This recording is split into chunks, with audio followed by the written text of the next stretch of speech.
effective constitutions, and the impartial administration of the rule of law guarantees the achievement of shared aspirations.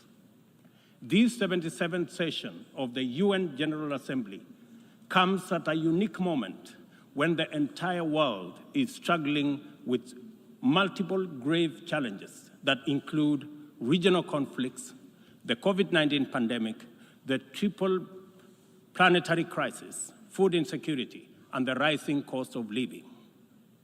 I take this opportunity to congratulate you, Mr. President, on your election to preside over this session and to express my confidence that your wealth of experience offers us significant assurance of your good leadership. Your motto, solutions through solidarity, sustainability, and science, succinctly captures with particular resonance the urgent imperatives of our time. I assure you of Kenya's firm support and cooperation during your tenure. I further take this opportunity to commend your predecessor, His Excellency Abdullah Shahid, for his bold steps in steering the United Nations community and for ensuring its business continuity under the unprecedented circumstances occasioned by multiple global threats, such as the COVID-19 pandemic. Excellencies, human well-being is under grave threat. The health of the planet requires urgent attention. The immense pressure exerted by conventional threats such as climate change, the global food crisis, terrorism, cybercrime, and armed conflict has been compounded by unprecedented, devastating disruptions due to COVID-19. I express my approval of the theme for this session, a watershed moment, transformative solutions to interlocking challenges. Because it boldly signals the window of opportunity we now have to escalate our engagement from firm consensus to decisive action. In many respects, the COVID-19 pandemic stripped us of many illusions and exposed stark justice and solidarity deficits in the face of existential crisis. It brought into sharp focus the global economy's two-lane highway, repressively patrolled by a rising tide of exclusionist nationalism, a specter that undermines prospects of collective action and significantly impairs the resolve of the international community to guarantee fundamental rights, including safety and dignity of the world's vulnerable majority. It is also for this reason that many nations, especially from the global south, now advocate for the democratization of the global governance and a reimagined multilateralism that is inclusive and works for the good of all. Kenya stands ready to work with other nations to achieve the Pan-Africanization of multilateralism and a more just and inclusive system of global governance. It is important to reflect on these matters as we do our best to get our people, enterprises, and industries back on their feet so that the engine of development can power our societies towards prosperity that actually leaves no one behind. Building back better is the universal rallying call to incorporate lessons learned into doing more in a better way to recover from the shock. I suggest that we have a golden opportunity to faithfully adhere to this motto by augmenting it inward and indeed with an additional B, building back better from the bottom. Building back better from the bottom upwards is essentially about including the marginalized to working majority in the economic mainstream. The bottom millions relentlessly wage their daily battle for survival in a crowded arena characterized by scarcity of opportunity and generally precarious existence. The ingenuity, optimism, resilience, and energy in this ever-bustling bottom is sometimes called hustling. Invisibly to policymakers and beyond the reach of many public services, these hustlers take nothing for granted, surviving overwhelming odds and frequently succeeding greatly. In the words of Abraham Lincoln, things may come to those who wait, but only things left behind by those who hustle. It is time to bolster the resilience of our nations, to mainstream these millions through deliberate strategies and efforts for economic inclusion by building back better from the bottom up. The interlocking challenges of conflicts, triple planetary crisis, and the global food crisis have impeded our momentum and obstructed our focus on achieving fundamental transformations towards sustainable development. In the Horn of Africa region, severe drought and disruption of supply chains due to the COVID-19 pandemic, as well as the Russia-Ukraine conflict, have left us food insecure, and consequently, we have been constrained to repurpose our strategies to prioritize drought and famine relief, insulating education and from disruption, and improving social protection and healthcare systems to secure the well-being of our people. Many countries now bear witness to the unsettling phenomena of rivers, canals, and water reservoirs that are drying up on account of drought and heat waves occasioned by climate change. Kenya is no exception. The northern arid and semi-arid rangelands of our country have been gravely impacted by drought, whose severity has not been seen or experienced in 40 years. 3.1 million residents of these atolls are now severely food insecure on account of scarce rainfall over 3 consecutive seasons, leading to poor crop and pasture. This unprecedented confluence of intensely adverse events has exacerbated water scarcity and starvation, worsened by rising food prices, thus complicating Kenya's roadmap towards delivering good quality of life to our citizens and hindering the progress to achieving SDG number 6 and SDG number 2. Severe drought has affected not only the Horn of Africa and the Sahel regions, but continues to devastate many others, including Asia, Europe, and the Americas. If for no other reason, the fact that we all are in this together must strengthen the case for concerted efforts across continents.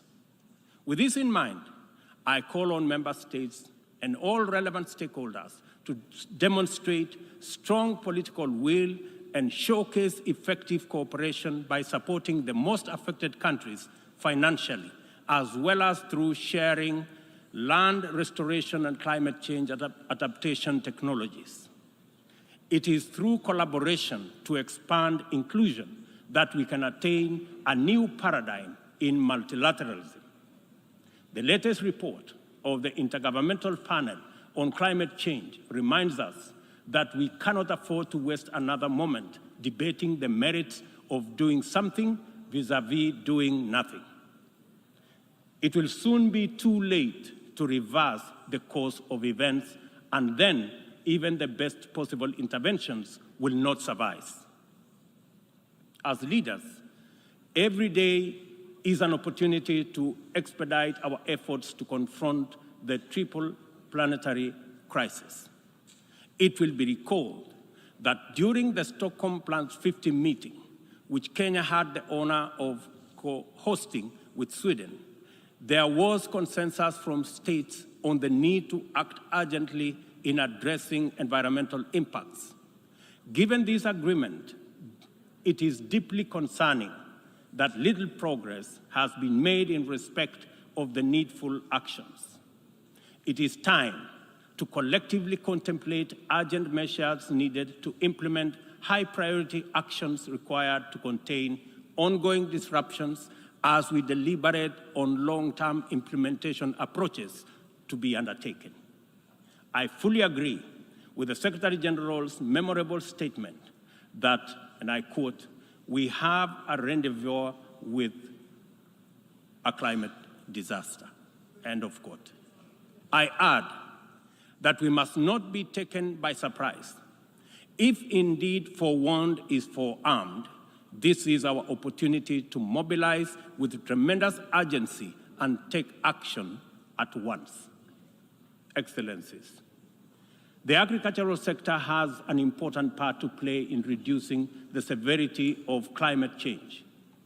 A number of practices have a bearing, positive or negative, on various dimensions of the environment. Investing in modern agricultural technology is therefore one important avenue towards tackling prevailing environment. Kenya is responding through substantial investment in climate-resilient agriculture. At the core of our 10-year strategy for agricultural sector growth and transformation are 9 flagships. They include the registration of farmers to direct incentives, improving farmer practice through customized extension services, monitoring of emergency food reserve stocks using digital food balance sheet, and the use of early warning systems to monitor food supplies and market prices. Agriculture remains the bedrock of the development of many nations and will thus continue to hold the key to the creation of equitable and sustainable growth for our people. No country, large or small, has ever attained significant growth without modernizing its agricultural sector. And as we rededicate ourselves to these targets, we must, in the immediate term, find answers to the severe deficit in the availability, flow, and accessibility of fertilizer to our farmers worldwide. I couldn't agree more with Secretary General Guterres on his warning right here yesterday that, and I quote, "Without action now, the global fertilizer shortage will quickly move into a global food shortage," end of quote. We are encouraged to note that education, health, agriculture, and numerous other public services have become increasingly reliant on digital access. The world needs greater investment in the development of ICT infrastructure, accompanied with policies that support innovation and increased acquisition and deployment of technology. In so doing, we should be driven by the conviction that these measures offer a viable shortcut to poverty reduction and the promotion of inclusive development. I call for stronger global partnerships to enhance ICT infrastructure in developing countries and bridge the yawning digital divide between the global south and the rest of the world. Excellencies, this 77th session of the Assembly follows the commemoration of the 50th anniversary of the United Nations Environmental Programme, UNEP, at 50, as well as Stockholm plus 50, and the 4th United Nations Ocean Conference in Lisbon.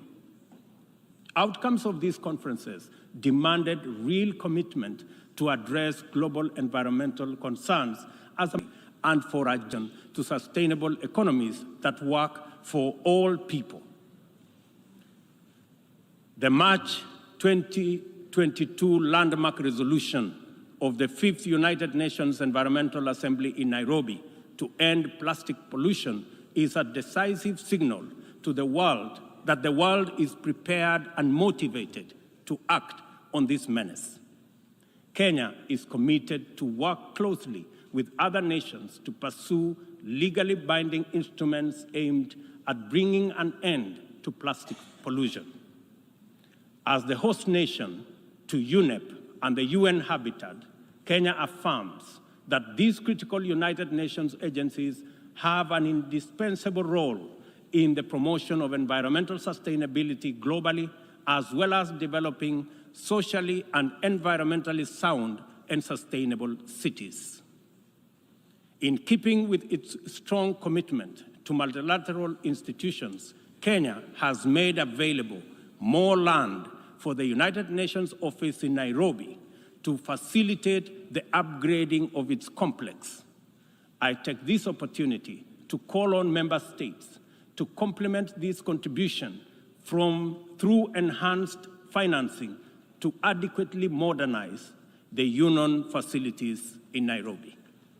Kenya remains a strong advocate for making the sustainable use of oceans and blue economy resources a development priority, holding the firm belief that significantly increased investment in this essential sector can end hunger, can also reduce poverty, create jobs, and spur economic growth. I urge the Secretary General to continue calling attention to the urgent need to develop this vital sector. In particular, I call on developed countries to invest in sustainable fishing, protect marine ecosystems, and share ocean-based climate solutions with developing countries. For our part, I am pleased to report that building on the historic 2018 Sustainable Blue Economy Conference in Nairobi, Kenya is reviewing its national blue economy strategy to strengthen community structures in participatory management of freshwater, coastal and marine resources and ecosystems. The strategy is expected to contribute to our economic development through food and nutrition security, coastal and rural development, and income increases along the aquaculture value chain. It also enhances maritime transport and tourism. We invite development partnerships to invest in Africa towards building capacity to sustainably utilize marine resources. We must rally together to make the best use of Africa's vast blue resources in developing our economies while meeting our climate targets. As we look forward to the 27th Conference of Parties to the United Nations Framework Convention on Climate Change, COP27, scheduled for Sharm el-Sheikh in Egypt, it is logical to expect that member states will shift their attention towards the development and implementation of frameworks for climate change mitigation. Accomplishment of pending actions by member states is essential for the implementation work that lie ahead. I therefore call upon all of us to urgently deliver on all commitments made towards climate change financing. On this matter, it is critical to emphasize that we are running out of time. Over the past decade, Kenya has sustained its aggressive pursuit for rapid socioeconomic transformation through three principal roadmaps. First is the Kenya National Vision 2030. Second, the formal long-term blueprint aimed at transforming Kenya into a newly industrialized, upper middle-income country, providing high quality of life to its citizens in a clean and secure environment by 2030. The second has been the Africa Union's Agenda 2063, and the third, the Sustainable Development Goals. Kenya looks towards tapping into a variety of resources to catalyze the achievement of these interlocking and mutually reinforcing objectives. The disruption and ensuing crisis due to COVID-19 pandemic compelled us to diversify our focus into new interventions, including economic stimulus program, a COVID-19 economic recovery strategy, and a COVID-19 socio-economic re-engineering recovery strategy, all aimed at mitigating the adverse impacts of the pandemic. I confirm that we have done the best of everything we could in the circumstances. Nevertheless, it is not enough.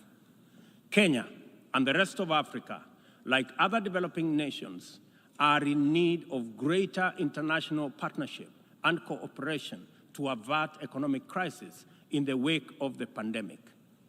Developing countries, being heavily burdened by external debt servicing, run the risk of losing development gains due to the shocks inflicted by the pandemic and associated disruptions. I call upon global financial institutions and the international community to take urgent measures and release all existing financial instruments to provide much-needed additional liquidity and secure better fiscal space for developing countries like Kenya to enhance social investment, support climate change adaptation and mitigation, and address security needs and resolve development financing challenges. On behalf of Kenya, therefore, I join other leaders in calling upon the World Bank, the International Monetary Fund, and other multilateral lenders to extend pandemic-related debt relief to the worst-hit countries, especially those affected by the devastating combination of conflict, climate change, and COVID-19. Furthermore, I urge the G20 to extend and expand the scope of the common framework to suspend or reschedule debt repayments by middle-income countries during the pandemic recovery period.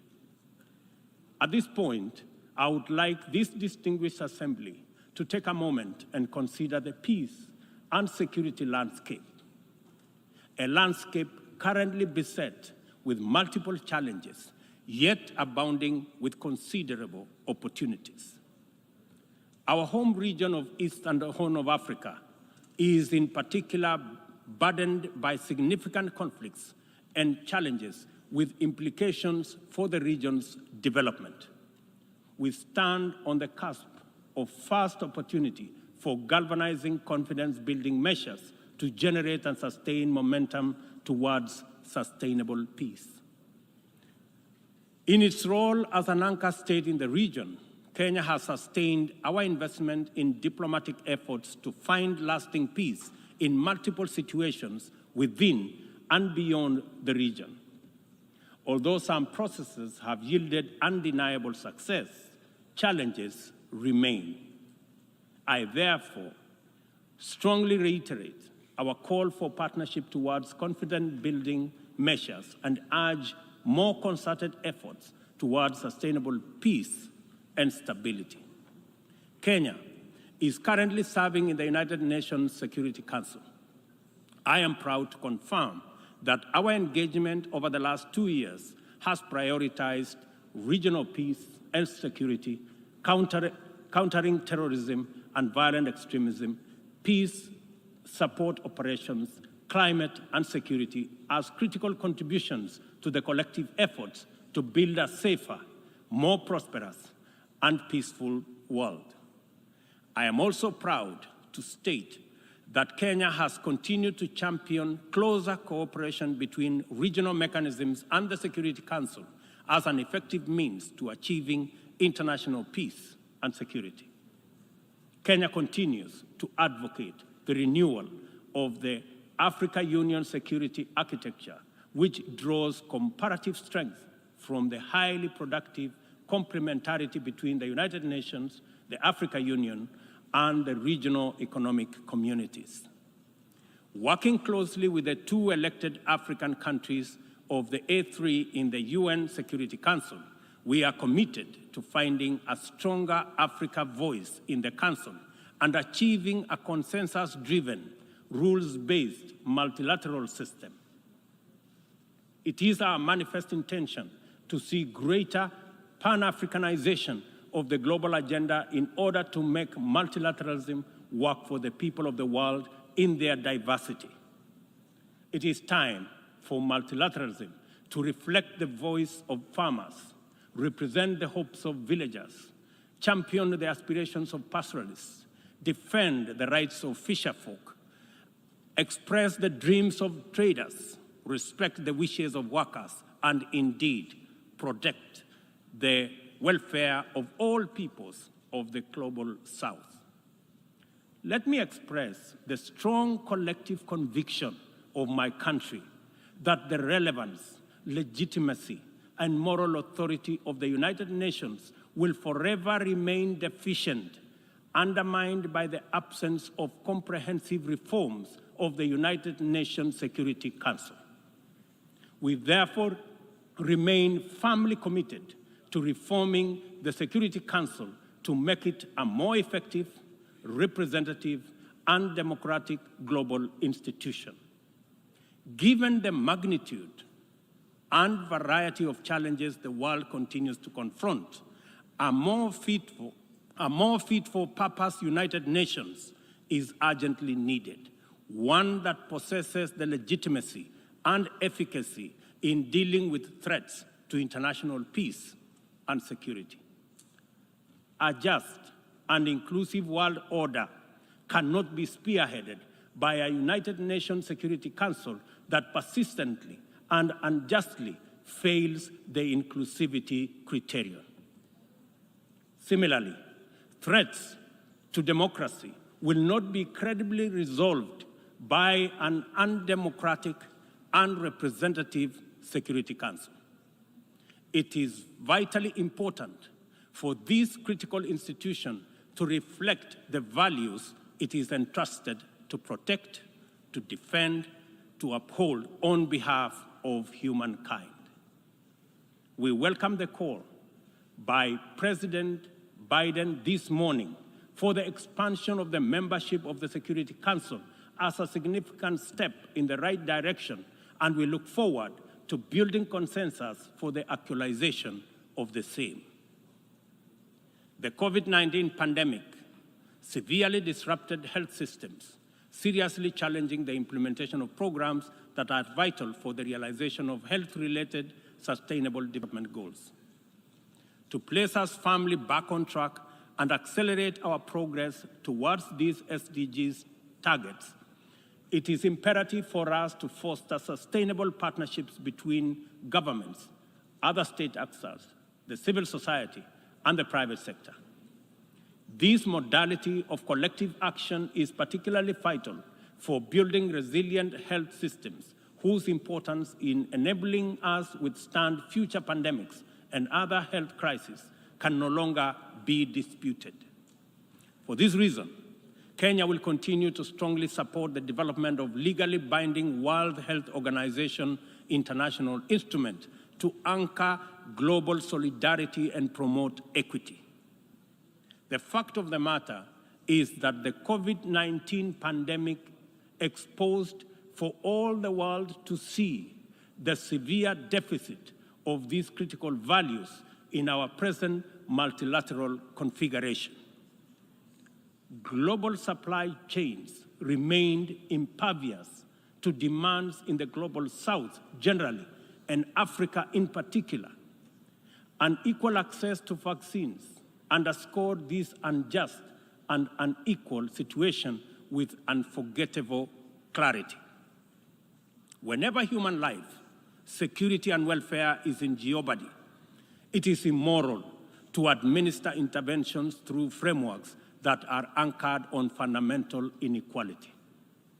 We are all witnesses to admirable demonstrations of effective solidarity in response to crises in various parts of the world.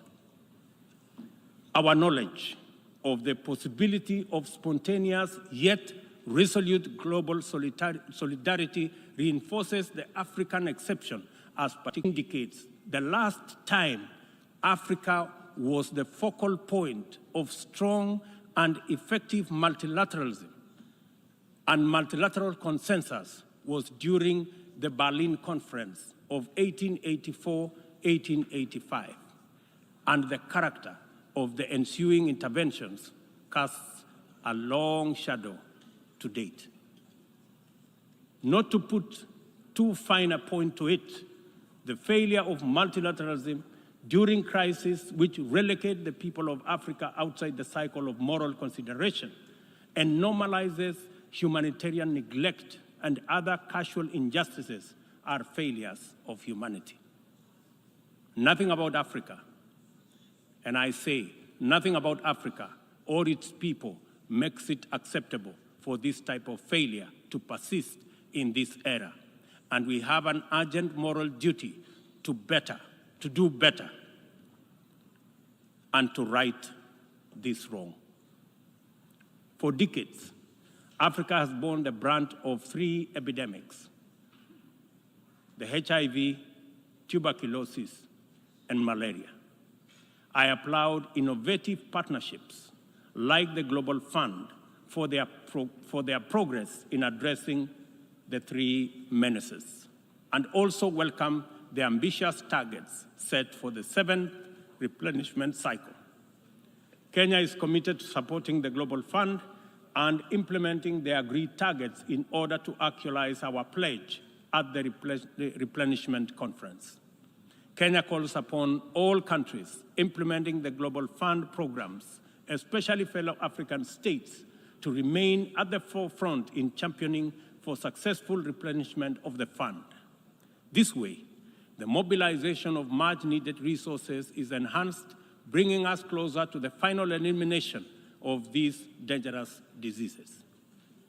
In conclusion, Kenya joins the Secretary General in calling for the strengthening of multilateralism as the only sustainable path to a peaceful, stable, and prosperous world for all. This is the imperative of our time and the call of this moment. It is time to work on the trust deficit with stronger conviction that none of us is really safe until all of us are safe. The theme of the 77th session, and I quote, "a watershed moment, transformative solutions to interlocking challenges," end of quote, demands that we recognize the crises we must confront are interlinked in a complicated way. They can only be effectively addressed through more imaginative strategies and innovative formula.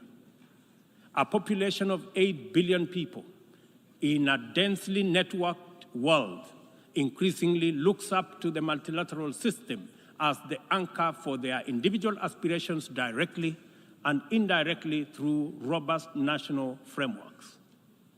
Increasingly, therefore, the United Nations system is expected to be responsive to these needs, and for the proceedings in this forum, in a forum like this, to speak to ordinary people in far-flung reaches of our incredibly diverse globe.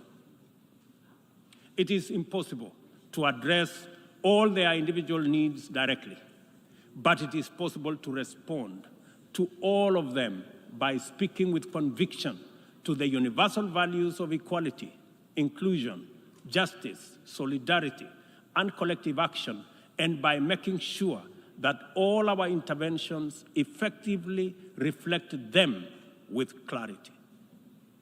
The integrity of the international order must be measured by the distance separating our resolutions, consensus, and agreement from decisions, actions, committed, interventions, and effective solutions. A watershed moment, therefore, demands that we reduce that gap drastically and quickly. Kenya pursues numerous essential domestic agenda through the multilateral framework. We are heavily invested in the strength, effectiveness, and eventual success of all interventions formulated by the United Nations. It is important that the output of this and other similar fora achieve immediate resonance in the minds and lives of our youth still seeking opportunity to express and actualize themselves, our farmers working to feed nations, our Juakali entrepreneurs striving in pursuit of success in the informal economy, and our professionals who formulate policy, implement strategy, and monitor service delivery in public and private sectors.